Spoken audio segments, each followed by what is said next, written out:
Dalam kurun waktu 2 bulan, mulai bulan April hingga bulan Mei 2021, Satreskrim Polres Nganjuk berhasil mengungkap 6 kasus, diantaranya adalah kasus persetubuhan seperti pemerkosaan dan KDRT, 2 kasus pengeroyokan, dan 2 kasus bahan peledak atau petasan tepat pada saat malam takbiran. Hal itu juga disampaikan Kapolres Nganjuk AKBP Harfiadi Agung Pratama dalam konferensi pers di Mapolres Nganjuk. Pengungkapan kasus oleh Satreskrim, ada 10 laporan polisi, 6 diantaranya adalah kasus persetubuhan, atau pemerkosaan, dan juga di dalamnya ada KDRT. Kemudian 2 diantaranya adalah kasus pengeroyokan yang masih terjadi di Kabupaten Nganjuk. Kemudian 2 lagi adalah pengungkapan kasus handak atau mercon tepat pada saat H-1 atau pada saat kasus persetubuhan akan kami rilis. Yang pertama adalah kejadian pada tanggal 1 April 2021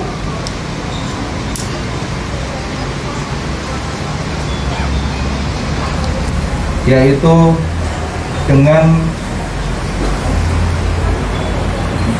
tersangka inisial T bin W. Mana angkat tangan? Modus operandinya yaitu korban pada saat tertidur disetubuhi oleh pelaku. Tersangka saudara E.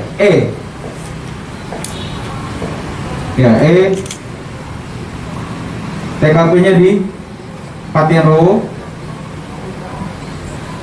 Korban disetubuhi sebanyak 3 kali. Ya. Betul ya? 3. Tersangka S di Jatikalen. Mana S?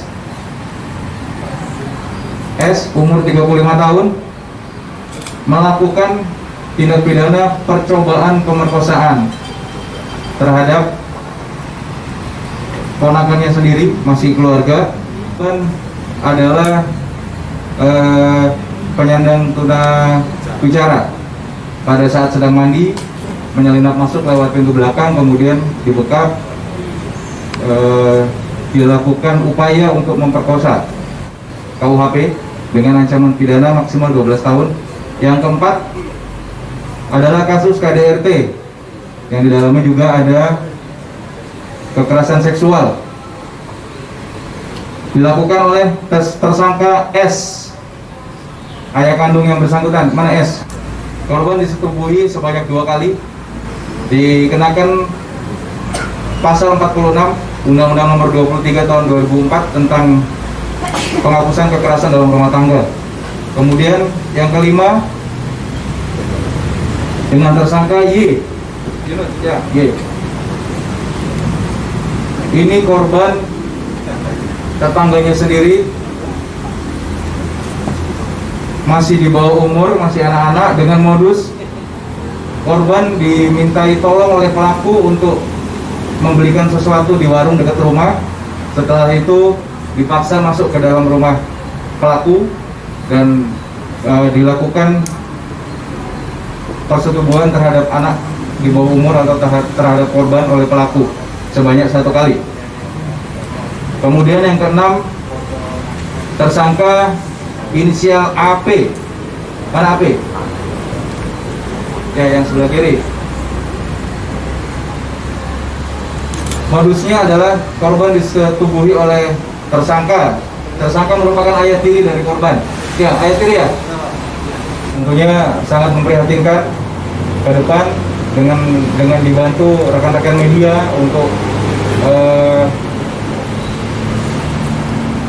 memberitakan upaya-upaya penanganan secara hukum oleh Polres Nganjuk. Saya berharap dapat memberikan efek kepada masyarakat untuk kedepannya kejadian-kejadian seperti ini mudah-mudahan tidak terulang, terutama di Kabupaten Nganjuk. Selain itu, Kapolres Nganjuk AKBP Harfiadi juga menjelaskan kasus pengeroyokan di Kecamatan Rejoso dan di Kecamatan Brebek dengan 6 tersangka BD, SB, BK, RB, GP, dan MS yang melakukan pelemparan menggunakan batu. Sedangkan 4 orang tersangka yang masih di bawah umur dilakukan diversi dan proses hukum tetap berjalan. Selanjutnya, kasus bahan peledak atau petasan pada tanggal 12 Mei 2021, Satreskrim Polres Nganjuk berhasil mengamankan 2 tersangka, yakni N dan MY yang memproduksi, menyimpan, dan memperjualbelikan petasan di 2 TKP, yakni di Desa Dadapan, Kecamatan Ngronggot, dan Desa Banjarsari, Kecamatan Ngronggot. Dari Mapolres Nganjuk, Kabar Nganjuk melaporkan. Kita lakukan